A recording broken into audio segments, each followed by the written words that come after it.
Hello students, welcome to our channel. तो आज हम सॉल्व करेंगे स्टैंडर्ड मैथ्स गाला पेपर 4 का सेक्शन सी और इसी तरीके से आपको सेक्शन डी भी प्रोवाइड होगा। तो आप हमारे चैनल को जरूर सब्सक्राइब कर लीजिए ताकि आपको सारी अपडेट्स मिलती रहें।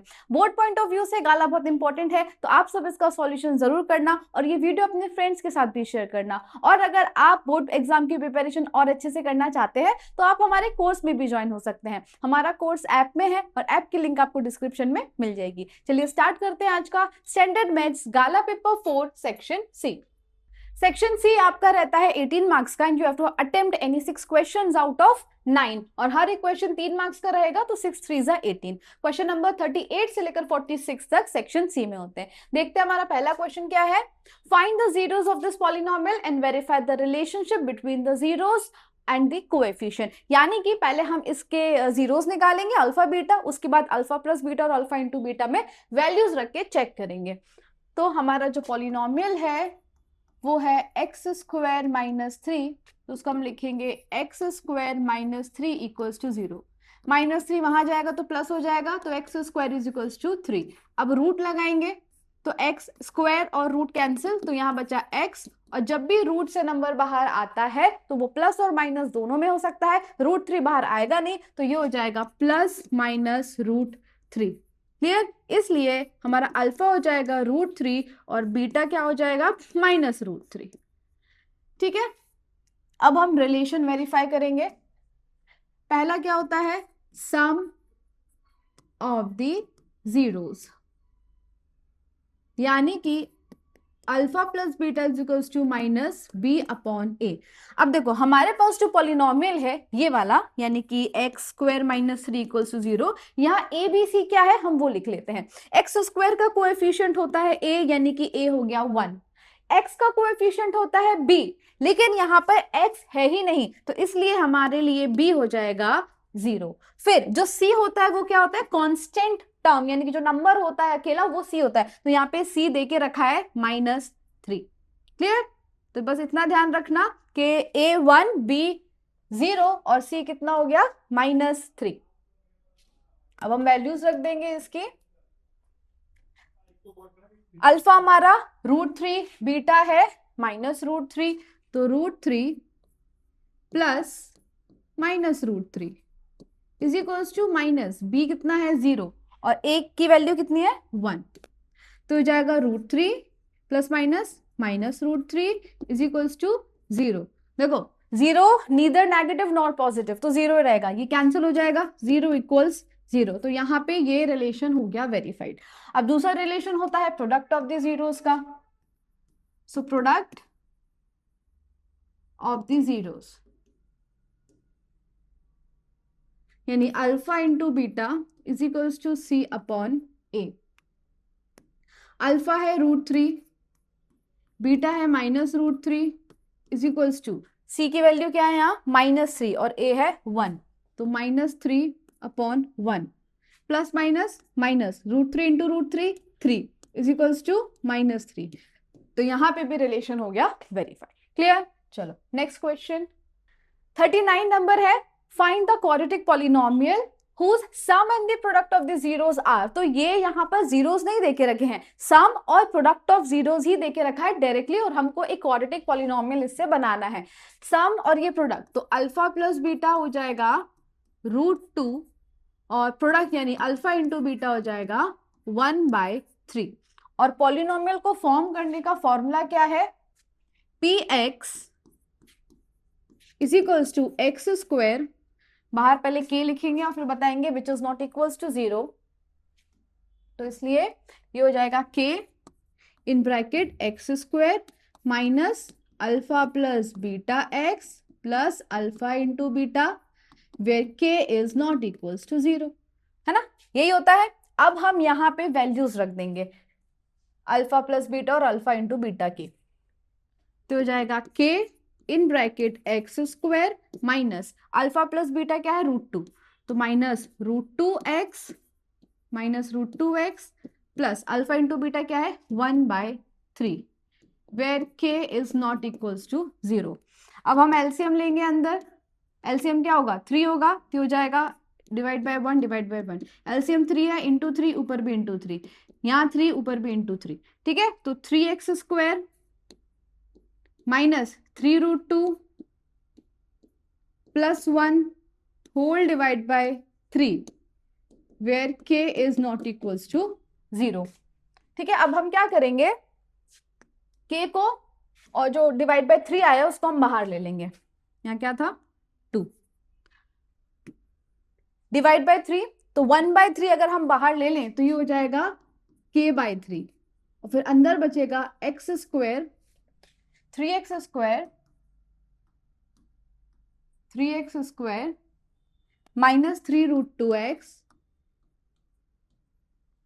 Plus 1 where k/3 is not equals to 0।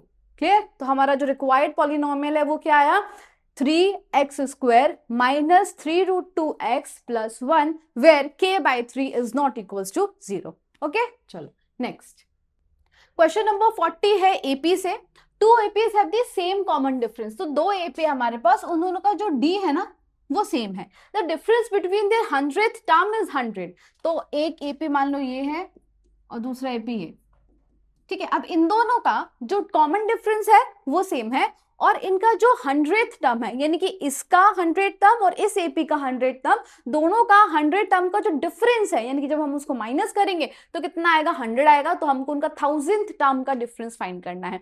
तो इन 2 AP के लिए D इक्वल है और N भी इक्वल है, क्योंकि यहाँ पे दोनों के 100th टर्म की बात हो रही है। तो इसको हम मान लेंगे AP और ये हो जाएगा AP डैश। तो फॉर्मूला अगर हम लिखें, सो A प्लस N-1D माइनस इस AP के लिए क्या होगा, A तो अलग है ना, तो हम यहाँ पे A नहीं लिख सकते वरना सेम हो जाएंगे। तो A डैश प्लस N-1, क्योंकि दोनों के लिए 100 टर्म है तो N सेम है और यहाँ D भी सेम है, ठीक है।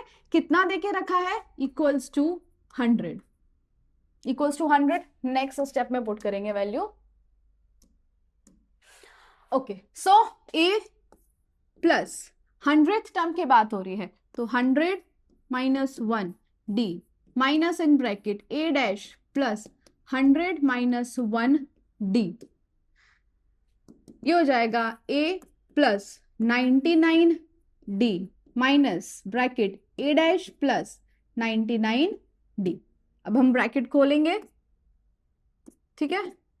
A plus 99 D minus plus minus minus, ये डैश हो जाएगा, minus plus minus minus 99 D which is equals to 100। इन दोनों का डिफरेंस हमको देख के रखा है 100, ठीक है। Now plus 99D minus 99D cancel हो गया, क्या बचा, A minus A dash is equals to 100। ये एक इक्वेशन अभी मिली हमको, A minus A dash is equals to 100, इससे मिला। अब हमको पूछा है कि उनके 1000th टर्म का डिफरेंस निकालना है। तो यहां से फिर से ये पहला AP, ये दूसरा AP। अब इसके लिए जो फॉर्मूला होगा वो A प्लस N-1D और डिफरेंस यानी कि माइनस करना पड़ेगा और यहाँ A डैश प्लस, दोनों के लिए N तो सेम है और D भी सेम है, ठीक है। तो A प्लस N-1, अब यहाँ पे हम 1000 लेंगे minus A dash plus 1000 minus 1 D, तो ये हो जाएगा A plus 999D minus bracket में A डैश प्लस 999D। हमको इसका डिफरेंस ही निकालना है। सो A प्लस 999D, अब ब्रैकेट खोलेंगे तो minus plus minus A dash minus plus minus 999D, 999D minus का प्लस का हो जाएगा कैंसिल, क्या बचा A माइनस A डैश। तो इन दोनों के 100th टर्म का जो डिफरेंस है वो है A माइनस A डैश, और हमने पहले ही A माइनस A डैश की वैल्यू निकाल ली, कितनी है 100।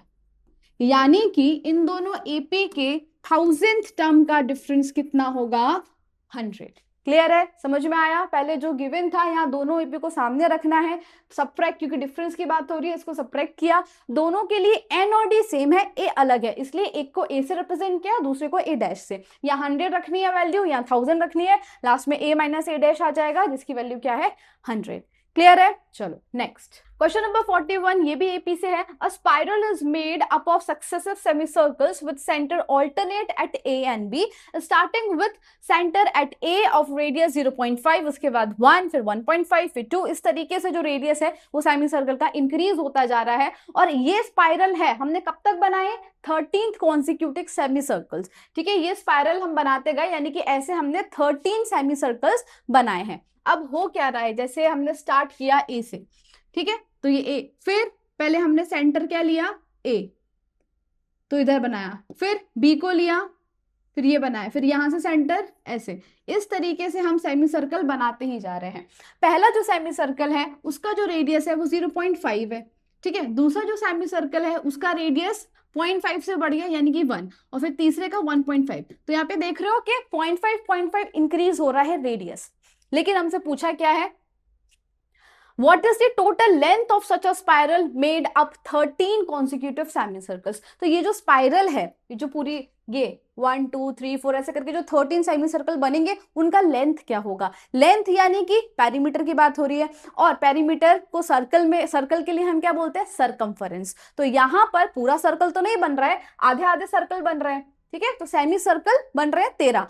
तो यहाँ पे पेरीमीटर ऑफ सेमी सर्कल क्या होगा? सरकमफरेंस ऑफ सेमी सर्कल का जो फॉर्मूला होता है वो लिख लो पहले तो। सरकमफरेंस ऑफ सेमी सर्कल क्या हो जाएगा? देखो 2 पाई आर होता है, डिवाइड बाय 2 कर दो, 2 2 कैंसिल, तो आ गया पाई आर, ठीक है। तो पहले वाले सेमी सर्कल का सरकमफ्रेंस, फिर दूसरे वाले का सरकमफ्रेंस। इस तरीके से हमको यहाँ पर सिर्फ और सिर्फ रेडियस नहीं लिखना है, सरकमफ्रेंस लिखना है। तो सरकमफ्रेंस क्या होता है? पाई आर। तो अब हम यहाँ पे एपी बनाएंगे। जो पहला वाला सेमी सर्कल है उसके लिए रेडियस है 0.5, ठीक है। तो 0.5 पाई ये हो गया पहले का पेरीमीटर, या फिर आप बोलो सरकमफ्रेंस। इतना 0.5 पाई इतनी लेंथ है पहले सेमी सर्कल की। फिर दूसरा 1 रेडियस है तो 1 पाई, फिर तीसरा 1.5 पाई, फिर 2 पाई। इस तरीके से ये 13 तक चल रहा है। हमको फाइंड करना है कि टोटल लेंथ क्या होगी उस वायर की। तो ए 0.5 पाई, डी 1 पाई माइनस 0.5 पाई, कितना हो जाएगा? 0.5 पाई। और एन हमको ऑलरेडी गिवन है 13, तो सीधा हमको क्या फाइंड करना है? एस एन, यानी कि S13 फाइंड करना है। अब एस एन का फॉर्मूला रखेंगे, S N is equals to n by 2 in bracket 2a plus n minus 1 d। So S13 is equals to 13 by 2 in bracket 2a क्या है? 0.5 पाई प्लस n माइनस 1, इन 13 minus 1 क्या होता है? 12, और d कितना है? 0.5 पाई। ये हो जाएगा 13 बाई 2, 0.5 यानी कि हाफ होता है, तो ब्रैकेट 0.5 इंटू 2 हो जाएगा 1 पाई प्लस 12 इंटू 0.5 कितना होगा? 6 पाई। फिर ये हो जाएगा 13 बाई 2, 1 पाई प्लस 6 पाई, कितना हो गया? 7 पाई। अब जाके हम पाई की वैल्यू रखेंगे ना, अभी तक हमने नहीं रखी थी। तो ये हो जाएगा 13 बाई 2 इंटू 7, पाई की जगह 22 बाई 7, ठीक है। तो अब 7 7 कैंसिल हो जाएंगे, 2 1 जा 2 11 जा 22, क्या बचा? 13 इंटू 11 जो कि होता है 143। तो टोटल लेंथ इस स्पाइरल की, यानी कि जो वायर इसमें यूज हुआ है उसकी टोटल लेंथ कितनी है? 143 सेंटीमीटर। क्लियर? फाइनल आंसर आ गया 143 centimetre. Okay, next question number 42 है, find the area of rhombus, जिसके वर्टाइसेस देखे रखे हैं। तो पहले हम रोम्बस बना लेते हैं, A B C D in order.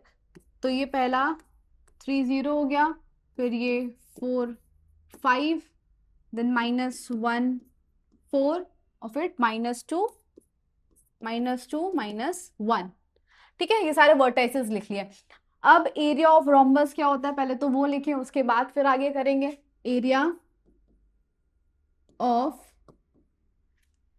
area of rhombus is equals to half into product of its diagonal, half into product of its diagonals। इसका मतलब है कि हमको यहाँ पे सिर्फ डायगोनल्स ही फाइंड करने हैं। डायगोनल्स क्या होते हैं? अपोजिट साइड को, अपोजिट पॉइंट्स को जो ज्वाइन कर रहे हैं। तो AC और BD फाइंड करना है और उसकी वैल्यू वहां रख देनी है। ओके, जिसके लिए हम डिस्टेंस फॉर्मूला यूज करेंगे। So under root x2 minus x1 whole square plus y2 minus y1 whole square. So diagonals के लिए पहला diagonal AC is equals to under root, ये हो जाएगा x1 y1 और ये x2 y2। सो x2 यानी कि -1 - 3 whole square plus 4 - 0 whole square, तो ये आ जाएगा -4 whole square plus 4 whole square. 4 4 जा 16 प्लस 16 कितना होगा? 32। ठीक है, AC आ गया 32। अब दूसरा BD is equals to under root ये x1 y1 और अब ये x2 y2। तो 4 माइनस -2, तो 4 + 2 होल स्क्वायर प्लस 5 माइनस -1, तो 5 + 1 होल स्क्वायर। तो ये कितना आ गया? 6 का स्क्वायर, तो 36 + 36 कितना होता है? 72। अब हम इसकी वैल्यूज को पुट कर देंगे यहाँ पर उससे पहले फैक्टराइज कर लेते हैं। 32 का क्या होगा? 2 1 जा 2, 2 6 जा 12, 2 8 जा 16, 2 4 जा 8, 2 2 जा 4, 2 1 जा 2, तो 2 पेयर 2 2 जा 4√2, तो इसको हम लिख सकते हैं 4√2। फिर 72 का करें तो 2 3 जा 6, 2 6 जा 12, 2 1 जा 2, 2 8 जा 16, 2 9 जा 18, 3 3 जा 9, 3 1 जा 3, 1 2, तो 2 पेयर 2 3 जा 6√2, इसको लिख सकते हैं 6√2। एक डायगोनल आया 4√2 और दूसरा आया 6√2। Now area of rhombus is equals to half into products of its diagonals, so half into AC into BD। Half into AC है 4√2 और BD कितना है? 6√2। 6√2, 2 2 जा 4, ये आया 2 इंटू √2 इंटू √2 2 इंटू 6, 2 2 जा 4, 4 6 जा 24। क्लियर? 24 स्क्वायर यूनिट है हमारा आंसर, क्योंकि एरिया हमेशा स्क्वायर में होता है, इसलिए area of rhombus is equals to 24 square unit. Clear? Next question number 43 prove that का क्वेश्चन है। ये क्वेश्चन करने से पहले आपको बता दूं कि अगर आपको इसका सॉल्यूशन चाहिए तो वो हमारी ऐप में PDF के फॉर्म में आपको फ्री ऑफ कॉस्ट मिल जाएगा, तो आप हमारी ऐप को डाउनलोड करके सॉल्यूशन ले सकते हैं। Okay, so question is prove that the lengths of tangent drawn from an external point to a circle are equal। ये थ्योरम ही है, थ्योरम 10.1 और 10.2। हमको यहाँ ये बताना है कि जैसे ये एक पॉइंट है, यहाँ से हमने दो टेंजेंट बनाए हैं सर्कल के लिए, तो ये दोनों टेंजेंट्स होंगे इक्वल। बहुत ही सिंपल है, RHS लग जाएगा, प्रूव हो जाएगा। पर लिखने का तरीका क्या है वो पैटर्न ध्यान रखना। सबसे पहले हम लिखेंगे कि गिवन क्या है। सो P is a point lying in the exterior of a circle with center O। तो सेंटर O है और ये पॉइंट P है बाहर। Tangents from P to a circle touch the circle at Q and R। तो P से यहाँ Q पर टच कर रहा है और यहाँ R पर। देन हमको प्रूफ करना है कि PQ equals QR। PQ equals QR, ये दोनों इक्वल है, ये हमको बताना है। फिर है प्रूफ के लिए हमने क्या किया? OP, OQ और OR इन तीनों को ज्वाइन कर दिया। Then according to theorem 10.1 angle PQO equals to angle PRO। अब इधर पर कौन सा थ्योरम लग रहा है कि radius is perpendicular to tangent. जो रेडियस होता है वो टेंजेंट से परपेंडिकुलर होता है, तो ये 90 डिग्री होगा। सिमिलरली ये इसके परपेंडिकुलर है, तो ये भी क्या होगा? 90 degree.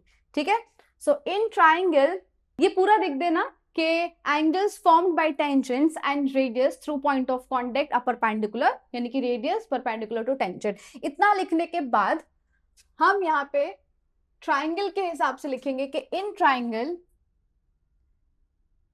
P Q O angle O Q P is equals to 90 degree. Reason क्या है कि O Q perpendicular to P Q, ठीक है, टेंजेंट है इसलिए। डन। दूसरा, in triangle P R O angle O R P is equals to 90 degree, और यहां पे भी रीजन क्या है कि O R perpendicular to P R. Done. तो अब हम यहाँ लिखेंगे इन triangle P Q O and triangle P R O. सबसे पहले तो angle P Q O equals angle P R O equals 90, हमको 90 डिग्री मिल गया। अब 90 डिग्री के अपोजिट जो साइड होती है वो क्या होती है, हाइपोटेनियस। तो OP is equals to OP, क्योंकि ये कॉमन साइड है, ठीक है, और ये हाइपोटेनियस है। आरएचएस का रूल क्या है कि कोई भी एक साइड इक्वल होनी चाहिए और हाइपोटेनियस इक्वल होना चाहिए। तो यहां पर हाइपोटेनियस तो इक्वल हो गया, क्यों, क्योंकि वो कॉमन है। दूसरा देखेंगे तो O Q equals O R, ये दोनों इक्वल हैं, O Q equals O R. इसका रीजन क्या होगा कि ये दोनों है रेडियस ऑफ सेम सर्कल, ठीक है, रेडियस ऑफ सेम सर्कल हो गया। 90 डिग्री है, 90 डिग्री के अपोजिट हाइपोटेन्यूज वो सेम है, एक साइड सेम है। Therefore by RHS congruency triangle PQO is congruent to triangle PRO. Therefore by CPCT यानी कि corresponding parts of congruent triangle CPCT से PQ equals PR, hence proved. ठीक है, तो RHS क्या होता है, राइट हाइपोटेनियस साइड। इस कॉन्ग्रुएंसी से हमने ये दोनों ट्राइंगल को कॉन्ग्रुएंट प्रूव कर दिया। देयरफॉर CPCT से PQ equals to PR, hence proved. Okay, चलो नेक्स्ट। तो आगे बढ़ने से पहले मैं आपको एक इन्फॉर्मेशन देना चाहती हूँ कि अगर आप 10th GSEB में हैं और अपने बोर्ड एग्जाम की प्रिपरेशन अच्छे से करना चाहते हैं तो हमने आपके लिए कोर्स लॉन्च किया है जिसका नाम है वॉरियर बैच। इसमें हम आपको पढ़ाएंगे 2 सब्जेक्ट, मैथ्स और सोशल साइंस। इसमें आपको प्रोवाइड किया जाएगा लाइव लेक्चर्स, उसके साथ साथ रिकॉर्डेड लेक्चर्स भी, फिर previous year question paper solution, regular test conduct कराए जाएंगे और आप हमको ऐप में मैसेज करके अपने डाउट्स कभी भी क्लियर कर सकते हैं। इसके अलावा गाला पेपर सॉल्यूशन, दोनों ही सब्जेक्ट के गाला पेपर वीडियो सॉल्यूशन मिलेगा और आपको सॉल्यूशन की PDF भी मिल जाएगी। फिर previous year question paper from 2022 to 2025, इसका भी वीडियो सॉल्यूशन प्लस सॉल्यूशन की PDF भी आपको हमारे ऐप में मिल जाएगी। Chapter wise important question and objectives, दोनों ही सब्जेक्ट के IMP क्वेश्चंस चैप्टर वाइज और IMP ऑब्जेक्टिव्स मिलेंगे आपको। Then text book exercise solution social science, maths की जो टेक्स्ट बुक एक्सरसाइज है उसका तो आपको यूट्यूब पर मिल ही रहा है, लेकिन सोशल साइंस में भी जो टेक्स्ट बुक की एक्सरसाइज है उसका सॉल्यूशन भी आपको ऐप में मिल जाएगा। Chapters wise hand written note, social science में जो सारे चैप्टर्स है उन सबके हैंड रिटन नोट्स की PDF आपको मिल जाएगी।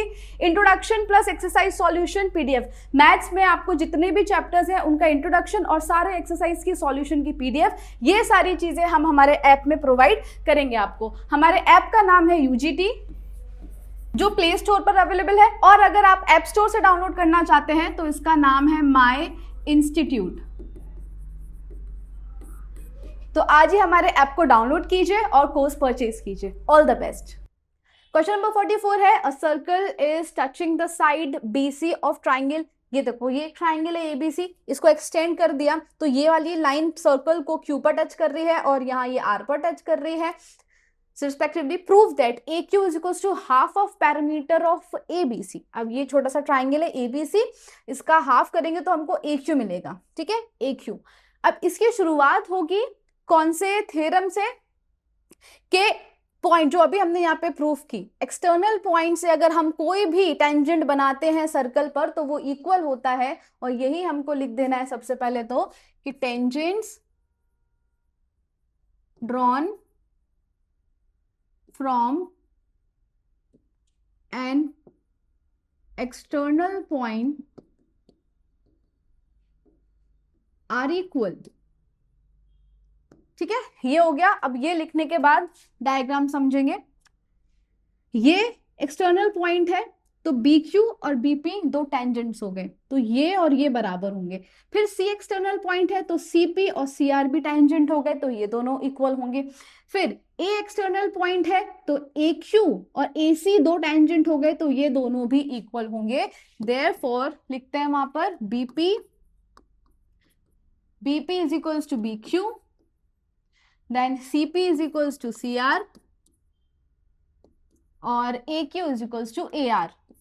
ए Q is equals to A R. अब ए क्यू को हम क्या लिख सकते हैं, A B plus B Q लिख सकते हैं। So A Q is equals to A B plus B Q is equals to A R को क्या लिख सकते हैं, ए सी प्लस सी आर, ए सी प्लस सी आर, ठीक है। अच्छा अब देखो बी क्यू बीपी बराबर ही है ना, तो A B plus B Q की जगह हम लिख देंगे बीपी, और यहां पर सी आर और सीपी बराबर है तो सी आर की जगह हम लिख देंगे सीपी, ठीक है। ये हो गया हमारी पहली इक्वेशन। अब पेरीमीटर ऑफ ट्राइंगल क्या होता है, sum of all sides. Perimeter of triangle A B C क्या होगा, A B plus B C plus A C.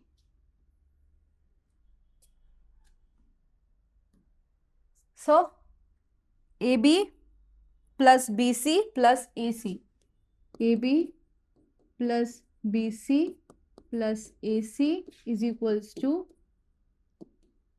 Perimeter of triangle ABC. Now AB as it is plus BC, देखो ये है BC, BC को क्या लिख सकते हैं, BP प्लस CP, तो BP प्लस CP इस तरीके से हमने लिख दिया, BP plus CP BC plus AC as it is equals to perimeter of triangle ABC लिखते रहना, ठीक है, क्योंकि लास्ट में हमको वो प्रूफ करना है ना, इस वजह से। नाउ ए बी और BP, A B plus BP किसके बराबर है, ए सी प्लस सीपी के बराबर है ना। तो देखो A B plus BP plus CP AC, CP AC की जगह हम ये लिख सकते हैं, A B plus BP is equals to perimeter of triangle A B C. तो यहाँ पे 2AB plus 2BP is equals to perimeter of triangle A B C. 2 common निकालो, अंदर क्या बचा, A B plus B P is equals to perimeter of triangle A B C. अब B Q किसके बराबर है, बीपी सॉरी बीपी किसके बराबर है, बी क्यू। तो हम यहां पर ए बी प्लस बीपी की जगह बी क्यू लिख सकते हैं, तो यहाँ पे हमने बी क्यू लिख दिया is equals to perimeter of triangle A B C.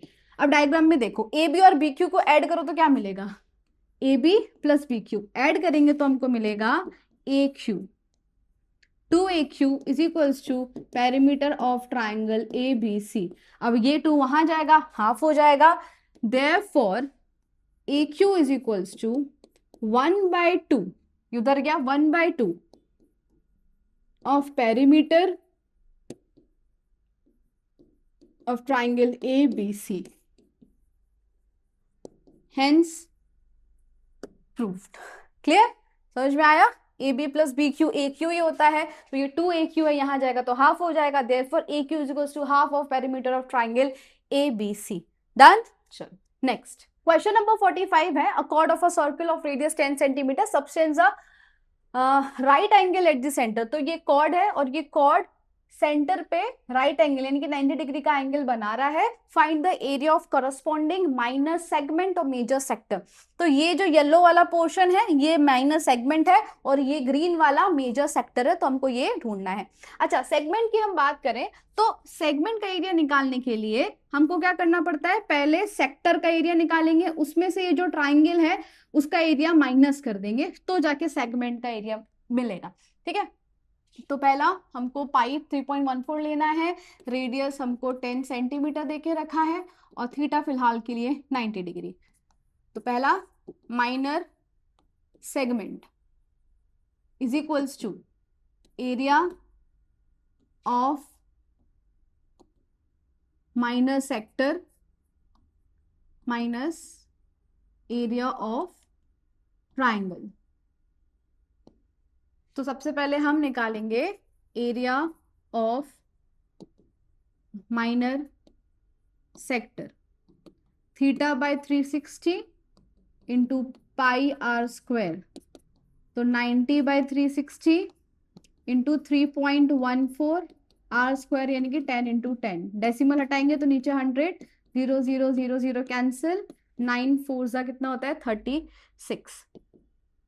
अब इसको कैंसिल कर दो तो 314 डिवाइड बाय 4, 4 7 जा 28, ठीक है, 4 7 जा 28, 29 30 31, 4 8 जा 32, 2 बचा 0.045 जा 20, तो 78.5 यूनिट क्या है सेंटीमीटर स्क्वायर। तो ये आया area of minor sector. Now area of triangle, area of triangle AOB, right angle triangle है, ठीक है, 90 डिग्री है तो राइट एंगल ट्राइंगल है। तो area of right angle triangle क्या होता है, half into base into height, half into base into height. अब 90 डिग्री के अपोजिट वाली साइड तो हाइपोटेन्यूस होगी, तो ये होगा बेस और ये होगा हाइट, और दोनों कितने हैं 10 10 है। तो ये आ जाएगा हाफ इंटू 10 इंटू 10, 2 5 जा 10 is equals to 50 centimetre square, ठीक है, एरिया ऑफ ट्राइंगल भी आ गया। तो finally area of minor segment is equals to area of minor sector यानी 78.5 माइनस एरिया ऑफ ट्राइंगल यानी 50, तो ये हो जाएगा 28.5 सेंटीमीटर स्क्वायर,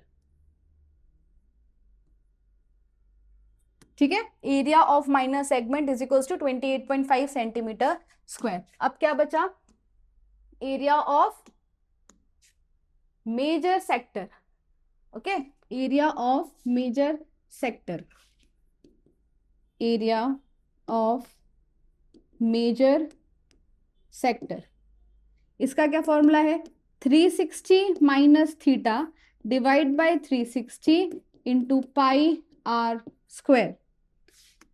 यहां के लिए जो थीटा यूज किया था वो 90 है ना, और ये तो माइनर सेक्टर है, तो मेजर सेक्टर के लिए क्या होगा 360 में से 90 हटा दो तो उतना मेजर सेक्टर के लिए हम थीटा यूज करेंगे। तो 360 माइनस 90 कितना होता है 270 divide by 360 into pi r square, point हटाएंगे नीचे 2 0, ये कैंसिल कैंसिल 0 0, 9 3 जा 27, 9 4 जा 36 और 314 डिवाइड बाय 4, अभी हमने यहाँ पे किया था 314 डिवाइड बाय 4, तो 3 इंटू 78.5, 3 5 जा 15, 3 8 जा 24 और 1 25, 3 7 जा 21 22 23, और पीछे से एक के बाद डेसिमल लगा देंगे तो 235.5 सेंटीमीटर स्क्वायर, ठीक है, आ गया समझ में। तो दूसरा वाला यानी area of major sector is equals to 235.5 centimetre square, done है। नेक्स्ट क्वेश्चन नंबर 46 प्रोबेबिलिटी से है और ये लास्ट क्वेश्चन है सेक्शन का। An unbiased coin is tossed thrice. अब कॉइन के कितने पहलू होते हैं, हेड्स और टेल, तो 2, ठीक है, और उसको कितनी बार टॉस किया गया है 3 बार टॉस किया गया है। तो कॉइन के 2 ही फेसेस होते हैं, हेड और टेल, और उनको 3 बार टॉस किया गया है, तो 2 का क्यूब कर दो, 2 का क्यूब कितना होता है 8, तो हमारे लिए टोटल आउटकम्स जो बनेंगे वो होंगे 8। अब वो सारे के सारे अब यहाँ पर हम लिख देंगे, या तो तीनों में हेड आएगा या तो तीनों में टेल आएगा, एक में टेल दोनों में हेड, एक में हेड दोनों में टेल, या हेड टेल हेड या टेल, हेड, टेल। ठीक है, कितने हुए? 6 हुए, एक और 2 और बाकी हैं, तो ये हो जाएंगे हेड हेड टेल और टेल टेल हेड। क्लियर? तो ये टोटल हमारे 8 आउटकम्स बनते हैं। अब इन्हीं के हिसाब से हमको सारे आंसर देने हैं। सबसे पहला है exact two head, exact two head. तो 2 बार हेड कहां पर आया है? एग्जैक्ट 2, यानी कि 2 से कम भी नहीं होना चाहिए और 2 से ज्यादा भी नहीं होने चाहिए। तो 2 इधर पे आया है और यहाँ पे और यहाँ 3 ही जगह ऐसा हुआ है जहां एग्जैक्ट 2 हेड्स मिले हैं, 1 2 3। तो इसका आंसर हो जाएगा 3/8। सेकेंड क्या बोला है? At least 2 heads, at least 2 heads. At least का मतलब क्या होता है कि कम से कम 2 हेड तो होने चाहिए। 2 से ज्यादा होंगे चलेगा, लेकिन 2 से कम नहीं होने चाहिए। तो 2 या 2 से ज्यादा हेड कहां पर है? तो ये 1 इधर तो नहीं है, फिर 2, फिर यहाँ तो 1 है, नहीं चलेगा, 3 4, बस। तो 4 जगह ऐसा है जहां पर एटलीस्ट 2 हेड्स हैं। ठीक है, या तो 2 या तो 2 से ज्यादा, तो 1 2 3 4। तो इसकी प्रोबेबिलिटी हो जाएगी 4/8। 4 1 जा 4, 4 2 जा 8, 1/2। और लास्ट क्या बोला है? At most 2 heads, at most 2 heads. अब एटलीस्ट और एटमोस्ट का जो डिफरेंस है ना, वो समझना। एटमोस्ट यानी कि ज्यादा से ज्यादा 2 हेड होने चाहिए। ठीक है, ज्यादा से ज्यादा 2 हेड। अगर 2 से कम होंगे तो चलेगा, लेकिन 2 से ज्यादा नहीं होना चाहिए। यानी कि अगर 0 हेड होंगे तो भी चलेगा, लेकिन 2 से ज्यादा नहीं होना चाहिए। तो अब 2 से ज्यादा कहां पर है? सिर्फ एक ही बार है जहां पर हेड्स 2 से ज्यादा बार आ रहे हैं। बाकी हर जगह पे या तो 2 हेड है या तो एक भी हेड नहीं है, तो ये सारे चल जाएंगे। देयरफॉर ये हो जाएगा, टोटल में से सिर्फ एक माइनस कर दो, यानी 7/8। क्लियर? समझ में आ गया? प्रोबेबिलिटी बहुत ही इजी चैप्टर है, और इसके देखो 3 मार्क्स का एक क्वेश्चन आ गया, तो ये चैप्टर और एपी हो गया। और तीसरा कौन सा मैंने बताया था? स्टैटिस्टिक्स। ये तीनों चैप्टर्स खास करना अच्छे से, वेटेज अच्छा खासा है और इजी भी है। ओके, तो यहाँ पर इसी के साथ हमारा गाला पेपर 4 का सेक्शन सी खत्म होता है। आई होप आपको समझ में आया होगा। कोई भी डाउट्स है आप कमेंट सेक्शन में पूछ सकते हैं, और अगर वीडियो पसंद आया हो, do like share and subscribe our channel. Thank you.